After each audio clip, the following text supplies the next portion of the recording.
Hello everyone, आज है 20 मार्च और आज इस वीडियो में हम बात करने जा रहे हैं सुजलॉन एनर्जी के बारे में। 36 रुपये का शेयर 2% का डिक्लाइन है। और आज अगर हम देखें तो भैया स्मॉल कैप और मिड कैप की फिर से पिटाई हुई है और सुजलॉन की भी तकरीबन 2% का डिक्लाइन देखने को मिला है। 50 रुपये से गिरकर 36 पर आ चुका है। हालांकि एक टाइम पर ये 6-7 रुपये पर भी ट्रेड हुआ करता था। बात करेंगे इस कंपनी के बारे में कि भरोसा कर सकते हैं कि नहीं इसके ऊपर अभी। तो देखिए, वीडियो को शुरू करूँ उससे पहले अगर आपने अभी तक चैनल को सब्सक्राइब नहीं किया है तो प्लीज़ अभी इसे सब्सक्राइब कर लीजिए, क्योंकि आगे भी बहुत सारे वीडियोस हैं जो काफ़ी ज़्यादा हेल्प करेंगे। तो 36 रुपये का शेयर है सुजलॉन का। आज 2% का डिक्लाइन है। शुरुआती दौर में एक बहुत बड़ी गिरावट ज़रूर थी, 2% से भी ज़्यादा की गिरावट थी। यहाँ पर 4% गिर चुका था ये, अभी रिकवरी आई है। और पिछले एक महीने में अगर आप देखोगे तब तो लगातार गिरा है। 20% का डिक्लाइन है। और देखो, बीच बीच में कोशिश करा है, अटेम्प्ट करा है तेज़ी दिखाने का, रुकने का, लेकिन हर बार वो यहाँ से गिरता हुआ ही नज़र आया है। जहाँ तक एक साल की बात करें, ग्राफ अच्छा है, 370% का ग्रोथ है। 8 रुपये से ऐसी रफ्तार बनी, 50 पे गया था नॉन स्टॉप, लेकिन बाद में गिरावट यहाँ से देखने को मिल रही है। ऑलमोस्ट कह सकते हैं कि 30% तक गिर चुका, 25 से 30% का डिक्लाइन ये दिखा रहा है। और अभी भी ये कहना कि बॉटम बन चुका है जल्दबाजी होगी। कि रीज़न ये है कि बीच बीच में अटेम्प्ट कर रहा है लेकिन हर बार गिरा है। ये कहीं ना कहीं किसी न किसी एक लेवल पर सपोर्ट कह लो, बेस कह लो, बनना ज़रूरी है। जब तक वो नहीं बनता है यहाँ पर दिक्कत रहेगी मेरे हिसाब से। हालांकि एक इनिशियल सपोर्ट 35 रुपये का ज़रूर है। अगर उसको इंटैक्ट कर पाता है तो अच्छी बात है, लेकिन अगर उसको तोड़ देता है तो नेक्स्ट 30 रुपये का लेवल भी आपको यहाँ पर देखने को मिल सकता है। देखो, कंपनी में टर्न अराउंड स्टोरी डेफिनेटली है। लॉन्ग टर्म के लिहाज से मैं मान के चल रहा हूँ कि वापस से तेज़ी ज़रूर यहाँ पर आएगी, क्योंकि कंपनी अगर आप देखो पहले कर्जे के मतलब डेट बहुत ज़्यादा था इनके ऊपर, बर्बाद हो रही थी ये कंपनी। अगर आप देखो ग्राफ कहाँ से कहाँ पर आ गया, लेकिन एक्चुअली में पिछले कुछ क्वार्टरों में एक टर्न अराउंड स्टोरी आई है। डेट को चुकाया ज़रूर है इन्होंने और ऑलमोस्ट डेट फ्री हो चुकी है ये कंपनी। और अभी भी अगर आप देखोगे तो कंपनी उसी प्रोजेक्ट पर बिड कर रही है जहाँ पर अच्छे खासे मार्जिन इनको मिल रहे हैं। वहीं पर कंपनी का जो मेन फोकस है वो प्रॉफिट की तरफ है, ग्रोथ की तरफ नहीं है। अगर आप अभी हाल फिलहाल में देखोगे तो ICICI सिक्योरिटीज़ का बाई कॉल है यहाँ पर, और 48 रुपीज़ का जो टारगेट है वो इन्होंने यहाँ पर दिया है। उनको लगता है कि आने वाले टाइम में जो पावर सेक्टर है वो अच्छा खासा कर सकता है। और सुजलॉन अगर आप देखोगे तो रेवेन्यू सेगमेंट अगर इंक्लूड करते हो विंड टर्बाइन जनरेटर का वगैरह का, तो यहाँ पर ग्रोथ यहाँ पर डेफिनेटली देखने को मिली ज़रूर है। लेकिन एक चीज़ अगेन मैं कहूँगा, यहाँ पर प्रमोटर की होल्डिंग बहुत कम है। कंपनी अगर आप देखो तो वॉल्यूम आज इसके 1 करोड़ से भी ज़्यादा के हैं, और जब मार्केट क्लोज होगा शायद इसके 1.5-2 करोड़ के आसपास के वॉल्यूम आपको देखने को मिलेंगे। इस बीच जो इसका मार्केट कैप है वो 50,000 करोड़ के आसपास जा चुका है। और एक टाइम ऐसा भी था जब ये 460 रुपये के ऊपर ट्रेड कर रहा था। एक टाइम ऐसा भी था जब ये 2 रुपये के आसपास भी ट्रेड कर रहा था। तो काफ़ी ज़्यादा अप्स एंड डाउन्स देखी है इस कंपनी ने।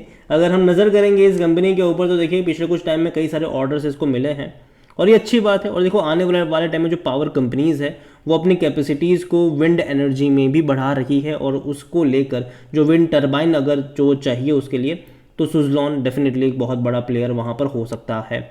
और according to Moneycontrol user 100% लोग कह रहे हैं खरीदारी करो, बेचने की बात कोई भी नहीं कर रहा है। अगर आप कंपनी की वेबसाइट पर जाओगे तो कंपनी क्या है भैया, विंड एनर्जी सोल्यूशन प्रोवाइडर है और काफ़ी बड़ी इनकी इंस्टॉल कैपेसिटी है। 20,450 से भी ज़्यादा मेगावाट की इंस्टॉल्ड कैपेसिटी है इस कंपनी की। इनके जो कस्टमर्स है वो इंडिया के बाहर भी एक ग्लोबली प्रेजेंस रखने वाली कंपनी है। 14 मैन्युफैक्चरिंग यूनिट्स हैं इनके और 8 R&D फैसिलिटीज़ है ऑल अक्रॉस वर्ल्ड में इस कंपनी की। हालांकि बहुत ज़्यादा खर्चा स्टार्टिंग में कंपनी ने करा था, इसके चलते डेट ट्रैप में फंस चुके थे, लेकिन अभी अगर आप देखोगे तो कंपनी उस डेट से बाहर आए हैं और मैं उम्मीद करता हूँ कि चीज़ें बेहतर हो। लेकिन हाँ, वैल्यूएशन नाम की भी कोई चीज़ होती है। इसका जो पी है वो 73 का है, सेक्टर भी 54 का, महंगा ज़रूर है ये। लेकिन अभी हाल फिलहाल में जो तेज़ी यहाँ पर आई थी उसकी वजह यही थी कि मार्केट अज्यूम करके चल रहा था कि कंपनी ने अपना डेट चुका दिया है तो आने वाले टाइम के जो क्वार्टरली नंबर्स कंपनी जो रिपोर्ट करेगी उसमें प्रॉफिट अच्छा खासा देखने को मिलेगा। क्योंकि देखो, पहले कंपनी जब डेट में थी तो बहुत सारा जो पैसा था वो एटलीस्ट डेट को चुकाने में जा रहा था, अब वो नहीं होगा।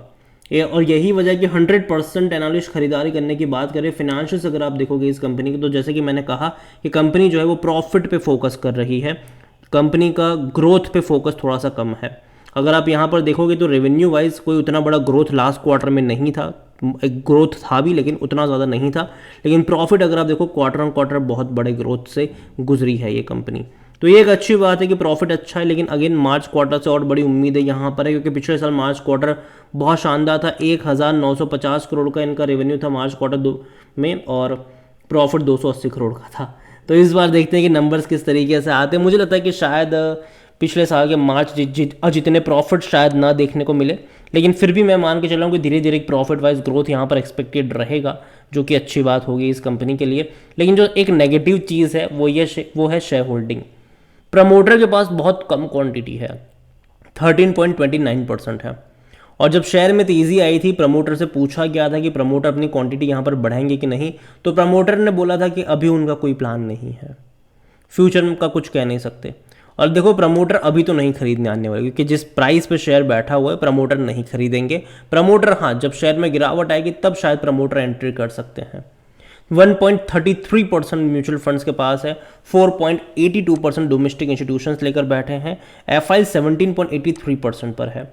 और देखिए यहाँ पर ना जनरली जो इंस्टीट्यूशंस होते हैं वो जनरली यहाँ पर किसी भी कंपनी में जब खरीदारी करते हैं तो एटलीस्ट लॉन्ग टर्म का जो उनका आउटलुक होता है वो क्वार्टर ऑन क्वार्टर बिकवाली नहीं करते। लेकिन इसमें कुछ अलग हुआ था। जून में जो म्यूचुअल फंड 0.74% पे थे, अगस्त में भाई साहब वो 4.98 पर आ गए। तो एक्सपेक्टेशन यही होनी चाहिए लोगों की कि चलो वो एटलीस्ट मेंटेन करके रखेंगे या फिर बहुत ही मिनिमम चेंज आएगा, लेकिन ऐसा हुआ नहीं। दिसंबर में सीधा एक झटके में 1.33 पर आ गए। तो म्यूचुअल फंड ने एक क्वार्टर में खरीदा और जैसे ही शेयर प्राइस बढ़ गया, मतलब ग्रोथ आ गई, बिकवाली उन्होंने ही सबसे पहले करी यहाँ पर। और अभी अगर आप देखोगे तो म्यूचुअल फंड ने जिस प्राइस से बेचा उस प्राइस पे तो कम ही है। तो देखते हैं कि आने वाले क्वार्टर में एंट्री करते भी हैं कि नहीं। लेकिन एफआईएल्स ने एंट्री करी थी 10.88% से एफआईएल्स बढ़कर 17.83% पर आए। रिटेल और अदर के मिलाकर 62.73% की होल्डिंग है, जिनमें से रिटेल इन्वेस्टर यहाँ पर 25.62% पर है, अदर पार्टीज 37.12% पर। और इस अदर पार्टीज में कई सारे ऑपरेटर भी छुपे हैं, कई सारे एचएनआईज भी छुपे हुए हैं, तो याद रखिएगा उसके बारे में। देखिए, सुज़लॉन में इतना कहूँगा कि अगर आप इसका ग्राफ ऑब्जर्व कर रहे हो तो एक लगातार डाउनवर्ड वाला साइन है। देखो, मैं पहले भी बोल चुका हूँ कि 30 से 35 रुपये का लेवल मुझे अच्छा लगता है यहाँ पर, ठीक है, और मैं अभी भी अपने उसी स्टेटमेंट पर कायम हूँ। लेकिन एक सपोर्ट लेवल यहाँ पर बनना चाहिए 30 और 35 रुपये के बीच में, ठीक है। एटलीस्ट जो गिरावट लगातार आ रही है वो रुकनी चाहिए। ऐसा नहीं होना चाहिए कि एक दिन तेज़ी आ गई तो आप ये मानो कि भैया अब यहाँ से ऊपर ही जाएगा, क्योंकि एक दिन की या फिर 2 दिन की या 3 दिन की तेज़ी पर मैं भरोसा नहीं करूँगा। क्योंकि तेज़ी आई है, गिरावट आई, तेज़ी आई, गिरावट आई, तेज़ी आई, गिरावट आई, तेज़ी आई, गिरावट आई, उससे ज़्यादा ही ये गिरा है। और अभी जिस तरीके से स्मॉल कैप और मिड कैप की जम के धुलाई हो रही है, मुझे लगता है कि शायद यहाँ पर भी कुछ दिन की और धुलाई हो सकती है और ख़रीदारी के जो मौके हैं वो शायद 32 रुपये के आसपास जनरेट हो सकते हैं। अगर ये मेरा पर्सनल ओपिनियन है, कोई बाई की रिकमेंडेशन नहीं है ये, उस चीज़ के बारे में ध्यान रखिएगा। तो यहाँ पर एक सपोर्ट बनना ज़रूरी है, और जब वो सपोर्ट बन जाएगा मौके अपने आप बन जाएंगे। जैसे कि आप यहाँ पर देखो, इससे पहले भी जब तेज़ी आई थी कुछ टाइम बिताया था कुछ लेवल पर, फिर तेज़ी आई, फिर कुछ टाइम बिताया, फिर तेज़ी आई, फिर कुछ टाइम बिताया, और जब अच्छी खासी खबरें आई तब बहुत बड़ी तेज़ी है। 5 साल के सबसे हाईएस्ट प्राइस पे गया था ये, 5 साल की सबसे बड़ी तेज़ी थी यहाँ पर। ये उससे पहले के सालों के भी ये सबसे बड़ी तेज़ी थी। तो गिरावट के लिए भी तैयार रहना पड़ेगा। जब 400-500% का रिटर्न इसने बना कर दिया, 500% से भी ज़्यादा का इसने आपको यहाँ पर रिटर्न बना कर दिया, तो भैया 25% गिरा है, तो कोई हैरानी नहीं होनी चाहिए। यहाँ से और फर्दर डिक्लाइन एक्सपेक्टेड रहेंगे, लेकिन जैसे कि मैंने कहा कि किसी एक लेवल पर एक सपोर्ट, एक बेस बनना चाहिए, तब जाकर एंट्री करने के मौके यहाँ पर बन सकते हैं। कंपनी ख़राब नहीं है, मैं कह दूँ कंपनी ख़राब नहीं है। टर्न अराउंड स्टोरी ज़रूर आई है। पिछले कुछ आने वाले कुछ क्वार्टरली नंबर्स जो आएंगे वो काफ़ी ज़्यादा इंपॉर्टेंट रहेंगे, और जैसे ही नंबर्स आते हैं डेफिनेटली मैं आपको वीडियो बनाकर अपडेट भी कर दूंगा। तो चैनल को सब्सक्राइब करना भूलिएगा नहीं, बेल आइकन को प्रेस ज़रूर कर लीजिएगा। और 30 रुपये के आसपास अगर जाता है तो बाय ऑन डिप्स के मौके बन सकते हैं। और अगेन पहले एक लेवल पर एक बेस बनना ज़रूरी है, ठीक है, और जो नेगेटिव सेंटीमेंट पैदा हुए हैं वो एटलीस्ट कहीं ना कहीं रुकने ज़रूरी है। यही मैं कहूँगा, बाकी मर्जी आपकी है, कोई रिकमेंडेशन नहीं है ये। वीडियो को यहीं पे एंड करता हूँ। पसंद आया हो तो लाइक करो, शेयर करो, चैनल वगैरह पहली बार आए तो प्लीज़ सब्सक्राइब करें। सुज़लॉन एनर्जी के बारे में आप क्या सोचते हैं वो भी आप मुझे कमेंट में लिख के बता सकते हैं। Thank you.